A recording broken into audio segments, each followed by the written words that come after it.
मैंने चक्रव्यूह के बारे में थोड़ी रिसर्च की और पता लगा कि चक्रव्यूह का एक दूसरा नाम होता है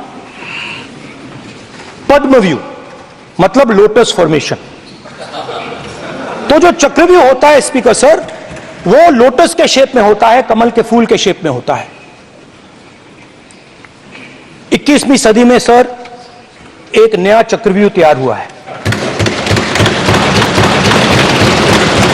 स्पीकर सर, वो भी लोटस की शेप में है सर, और उसका चिन्ह प्रधानमंत्री जी अपनी छाती पर लगा के चलते हैं सर। जो अभिमन्यु के साथ किया गया था, जो अभिमन्यु को चक्रव्यूह में फंसाया गया था, वही हिंदुस्तान के साथ किया गया है।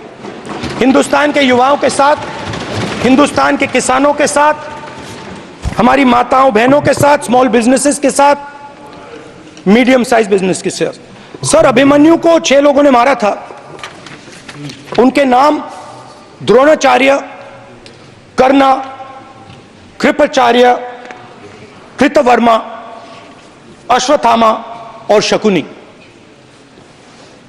सर आज भी चक्रव्यूह के बीच में 6 लोग हैं सर। चक्रव्यूह के बिल्कुल सेंटर में, चक्रव्यूह में हजारों लोग होते हैं सर, मगर उसके बिल्कुल सेंटर में 6 लोग कंट्रोल करते हैं।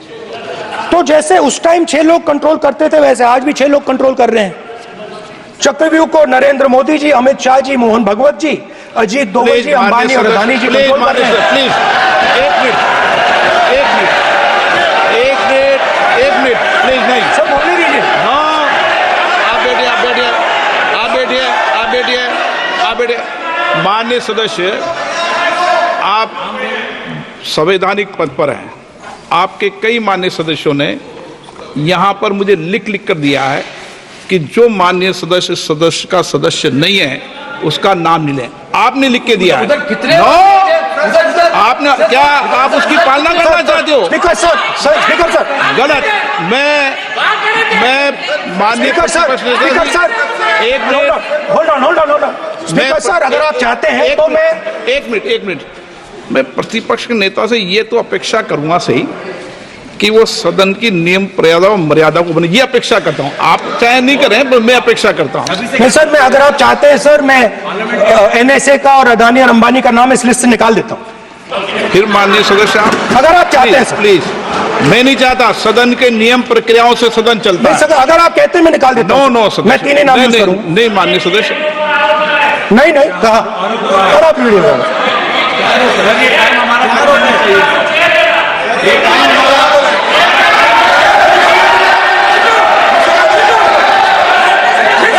आप मत उठिए सब प्लीज, या आप समझाइए उनको। हाँ, आप Speaker sir, the Chakravyu that has captured India has 3 forces behind it. First is the idea of monopoly capital, that 2 people should be allowed to own the entire Indian wealth. So one element of the Chakravyu is coming from the concentration of financial power. The second element, sir, मैं budget को explain कर रहा हूं sir, मैं आ रहा हूं, वहीं आ रहा हूं sir. So one element is financial power. The second element is the institutions, the agencies, CBI, ED, Income Tax Department of this nation, and the third is the political executive. Speaker sir, these 3 together are at the heart of the Chakravyu, and they have devastated this country. Speaker sir, my expectation was that this budget would weaken the power of this Chakravyu, that this budget would help the farmers of this country, would help the youth of this country, would help the laborers, the small businesses of this country. But what I have seen is that this budget, the sole aim of this budget, इसकी जो नियत है, it is to strengthen this framework, the framework of big business, monopoly business, the framework of a political monopoly that destroys the democratic structure, and finally the framework of what one can call the deep state or the agencies. And the result of this has been the first पहला काम इस चक्रव्यूह ने क्या किया, जो हिंदुस्तान को रोजगार देते हैं, स्मॉल एंड मीडियम बिजनेसेस हैं, जो करोड़ों युवाओं को रोजगार देते थे, उन पर इस चक्रव्यूह ने आक्रमण किया। कैसे किया? नोटबंदी, जीएसटी और टैक्स टेररिज्म। आप लोग आतंकवाद की बात करते हो, पूरे देश में अगर कोई भी व्यक्ति छोटा बिजनेस चलाता है तो रात को उसको फोन कॉल आता है इनकम टैक्स डिपार्टमेंट से, जीएसटी से, और टैक्स टेररिज्म का वो शिकार बनता है। इस टैक्स टेररिज्म को रोकने के लिए बजट में आपने कुछ नहीं किया है। तो टैक्स टेररिज्म के कारण और ये जो आपकी नीतियां हैं, जो आपने कोविड के समय बड़े बिजनेसेस की मदद की और जो स्मॉल एंड मीडियम बिजनेसेस थे उनको खत्म किया, उसके कारण आज हिंदुस्तान के युवाओं को रोजगार नहीं मिल सकता है। बिल्कुल एक युवा को रोजगार नहीं मिल सकता है। अब फाइनेंस मिनिस्टर बैठी हैं, अब युवाओं के लिए आपने क्या किया? बजट में आपने इंटर्नशिप प्रोग्राम की बात करी, और यह शायद एक मजाक है, क्योंकि आपने कहा कि ये इंटर्नशिप प्रोग्राम सिर्फ हिंदुस्तान की 500 सबसे बड़ी कंपनियों में होगा, और 99% जो हमारे युवा हैं उनको इस इंटर्नशिप प्रोग्राम से कुछ लेना देना नहीं, कोई फायदा नहीं होने वाला है। तो आपने पहले टांग तोड़ दी और उसके ऊपर आप बैंडेड लगाने की कोशिश कर रहे हैं। मेन मुद्दा आज युवाओं का एग्जाम पेपर लीक है। जहां भी हम जाते हैं, आपने बेरोजगारी का चक्रव्यूह बना दिया इनके लिए, और जहां भी हम जाते हैं वो कहते हैं देखिए बेरोजगारी है मगर पेपर लीक भी होता है। तो आपने एक साइड पेपर लीक चक्रव्यूह, दूसरी साइड बेरोजगारी चक्रव्यूह। पेपर लीक मैं आपको बताता हूं 10 साल में 70 बार हुआ है। अगर आप जानना चाहते हैं, 10 साल में 70 बार हुआ है। तो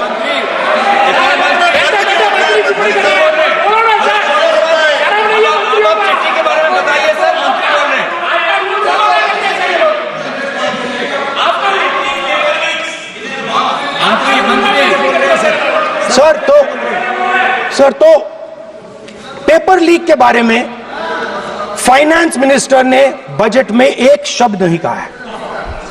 युवाओं के लिए पेपर लीक सबसे जरूरी मुद्दा है, उन्होंने एक शब्द नहीं कहा है पेपर लीक के बारे में।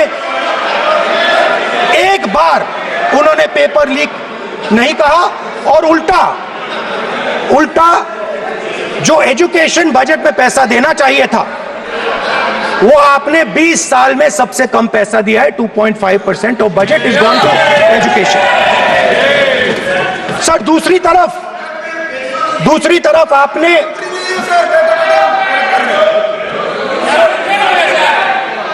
आपकी नहीं मानते सर, ये रनिंग कमेंट्री कर रहे हैं सर। दूसरी तरफ पहली बार सेना के जवानों को आपने अग्निवीर के चक्रव्यूह में फंसाया। सही बात। इस बजट में अग्निवीरों के पेंशन के लिए 1 रुपया नहीं है। आप अपने आप को देशभक्त कहते हो, मगर जब अग्निवीरों की मदद करने की बात आती है, जवानों को पैसा देने की बात आती है, तो बजट में आपको 1 रुपया नहीं दिखाई देता। उनकी पेंशन के लिए 1 रुपया आपने नहीं दिया।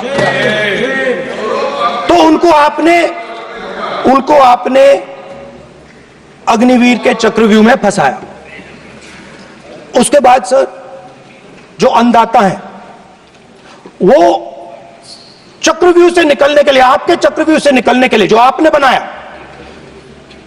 3 काले कानून, जमीन अधिग्रहण बिल को आपने कमजोर किया, उनको आप सही दाम नहीं देते हो।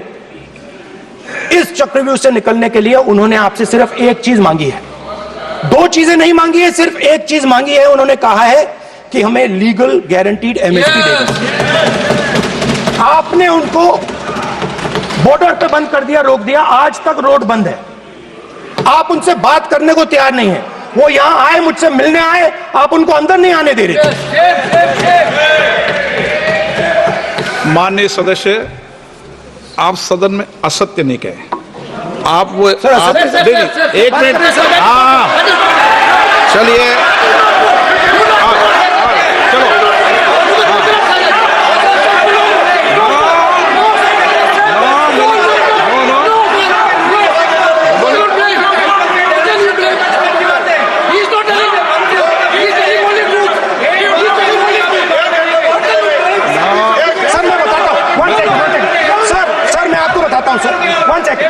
सर मैं आपको फैक्ट बताता हूं सर, जो मुझे एक सेकंड, हाँ बता। मैं आपको फैक्ट बताता हूं, फिर आप मुझे करेक्ट कर दीजिए।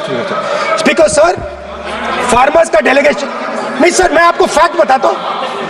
पर आपके माननीय सदस्यों को कह दें वो सदन पर आरोप नहीं लगा है। रिपोर्ट से बोलता हूं मैं, बिना रिपोर्ट से नहीं बोलता हूं। बोलिए, बोलिए, उनको बोलने दीजिए, उनको बोलने दीजिए, उनको बोलने दीजिए, आप बोलने दीजिए उनको, बोले, वो बोले, बताएं, वो बताएं, मैं बताऊंगा। Speaker sir, one second. Speaker sir, मैं आपको बताता हूं जो मुझे मालूम है। स्पीकर सर, मैं आपको बताता हूं। बैठिए। स्पीकर सर, हुआ क्या, वहां पे सर मुझसे मिलने एक फार्मर का डेलीगेशन आया। मुझे बताया गया कि फार्मर के डेलीगेशन को अंदर नहीं आने देंगे। मैं उनसे मिलने जब गया तब उनको अंदर आने दिया गया था। सर ये फैक्ट है सर। अब पता नहीं कोई मिसकम्युनिकेशन हुआ, वो अलग बात है, बट फैक्ट ये है कि जब मैं मीडिया के साथ वहां गया तब दरवाजे पार्लियामेंट के, संसद के उनके लिए खुले, उससे पहले वो बंद थे। ठीक है। और ये आप उनसे भी पूछ लीजिए sir. Please please, no please please, एक मिनट प्लीज। आपने विषय उठाया इसलिए मैं बोल रहा हूं। ऐसे तो सदन की व्यवस्थाओं पर सवाल नहीं उठाना चाहिए। किसको आने दें, एक मिनट प्लीज बैठिए, किसको आने दें, किसको अलाउ नहीं करने दें, ये स्पीकर का जुडिक्शन होता है। नंबर एक, जब ये सूचना आई आप मिले, उनसे अंदर मिले, लेकिन उसमें एक सदन की मर्यादा का उल्लंघन हुआ कि कभी सदन में माननीय सदस्य के अलावा दूसरा कोई व्यक्ति बाइट नहीं दे सकता। हाँ, और आपकी मौजूदगी में बाइट दी, ये क्लियर करना चाहता हूं। सर ये टेक्निकलिटी है सर, ये मुझे मालूम नहीं था। कोई बात नहीं, बट सर प्लीज, नो,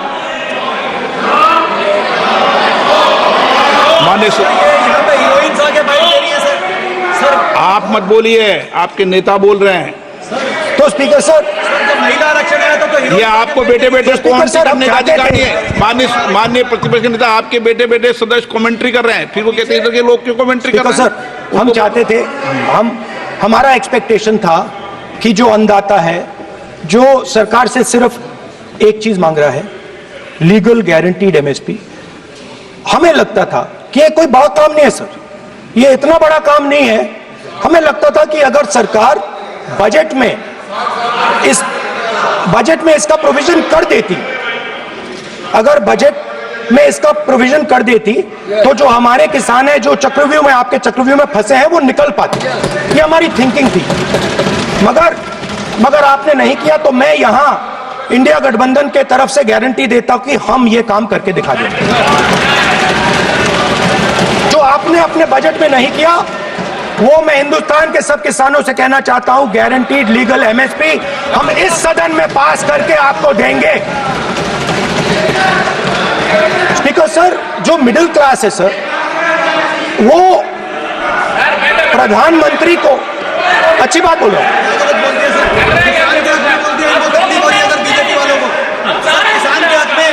अगर नेता विपक्ष बोल रहे हैं तो आप बैठे बैठे टिप्पणी आप मत करो, आप करोगे तो वो भी करेंगे। आप मत करो, मैं सब साइलेंट करो प्लीज। फिर टिप्पणी कर रहे हो आप, प्लीज। माननीय सर मिडिल क्लास जो है वो शायद इस बजट से पहले प्रधानमंत्री को सपोर्ट करता था। जब प्रधानमंत्री ने कोविड के समय उनसे थाली बजवाई थी तो उन्होंने दबाकर थाली बजाई, धड़ धड़ धड़ धड़ धड़ थाली बजा बजाई।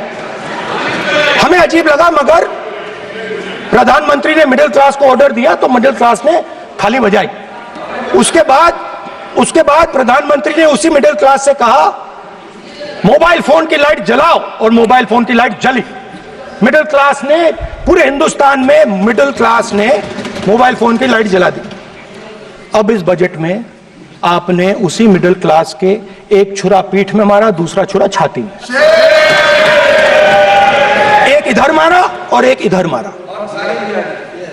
इंडेक्सेशन जो आपने कैंसिल की वो पीठ में छुरा था, और जो कैपिटल गेन्स टैक्स आपने बढ़ाया वो छाती में छुरा था। आपने long term capital gains tax को 10% से 12.5% किया, यहां छाती मारी, यहां छुरी मारी, और शॉर्ट टर्म को 15 से 20% छुरी मारी। दुख की बात है, मगर इसमें एक इंडिया गठबंधन के लिए एक हिडन बेनिफिट है। मिडिल क्लास अब आपको छोड़ने जा रही है और इस साइड आ रही है। तो मेरा कहना है, जहां भी आपको मौका मिलता है आप चक्रव्यूह बना देते हो।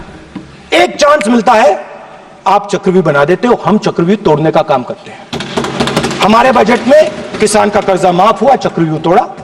मनरेगा हुआ, चक्रव्यूह तोड़ा।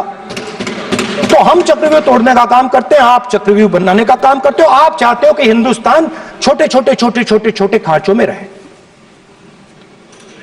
और हिंदुस्तान के गरीब लोग सपना ना देख पाए। सिर्फ अदानी और अंबानी। अरे क्या सर? सर कैसे बोलूं सर? माननीय सदस्य, एक मिनट माननीय सदस्यगण, आपके उपनेता मुझे लिखित में पत्र देके गए हैं कि कोई भी माननीय सदस्य जो इस सदन का सदस्य नहीं उसके बारे में टिप्पणी ना करें। लिखित में देखे गए, इसलिए आपको स्पीकर सर बैठ जाइए। स्पीकर सर, तो अगर सर मैं आपसे सवाल पूछना चाहता हूं। मेरे से सवाल मत नहीं पूछ सकते आप। Sorry sir.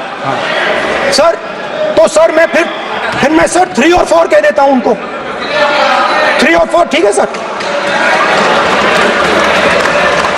अब नाम नहीं ले सकता तो कुछ तो कहना पड़ेगा सर। 3 और 4 कह देता हूं, कोई और बता देना। माननीय सदस्य को बता दे क्यों लिख के चिट्ठी गए मुझे।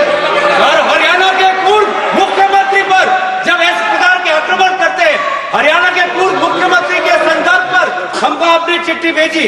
एक पूर्व मुख्यमंत्री को अब 2 उद्योगपति से जोड़ना चाहते हैं, एक किसान नेता जो हरियाणा के, आज उन पर जब आपको अलाउ किया है जोड़ना चाहते हैं। ये है सदन की मर्यादा। हरियाणा के आप ये चिट्ठी मुझे लिख के गए हैं, उसकी मर्यादा का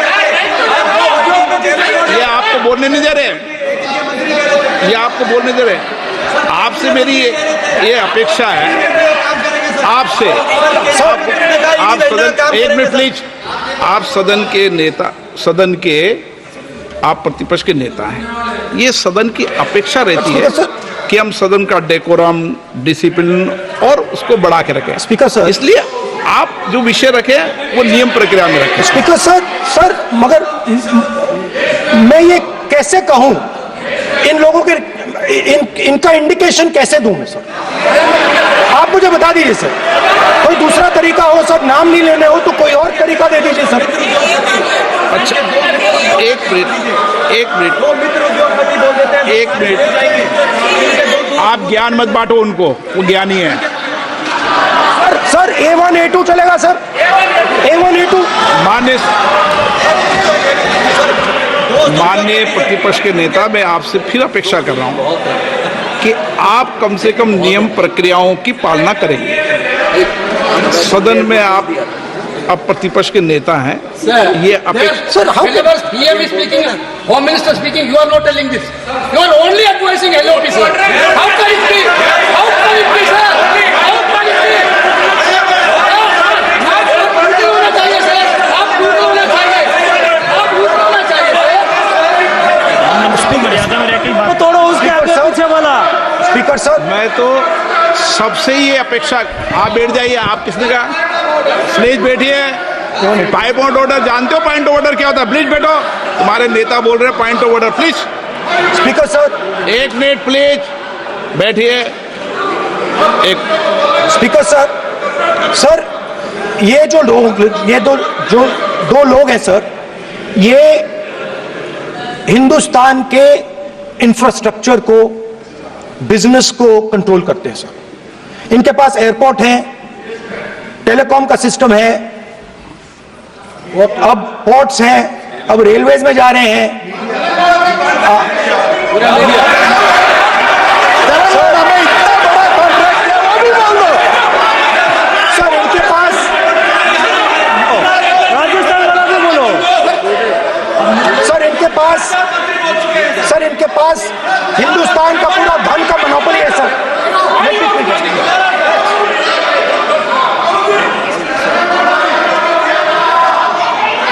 सर इनके पास हिंदुस्तान के धन की मोनोपोली है। तो सर मैं समझ नहीं पा रहा हूं इनके बारे में मैं इंडिकेट कैसे करूं। इनके बारे में बोलना तो पड़ेगा सर। अगर आप हमें कहो कि इन दोनों के बारे में आप बोल ही नहीं सकते तो वो तो हमारे लिए एक्सेप्टेबल ही नहीं है सर। हमें तो बोलना है। अब आप चाहते हो कि नाम ना ले तो कोई और सिस्टम दे दीजिए हमें। आपको संसदीय कार्य मंत्री ji please please. No, I'm not giving. I'm not yielding. I'm not yielding. I'm not yielding. I'm not yielding. Sit down.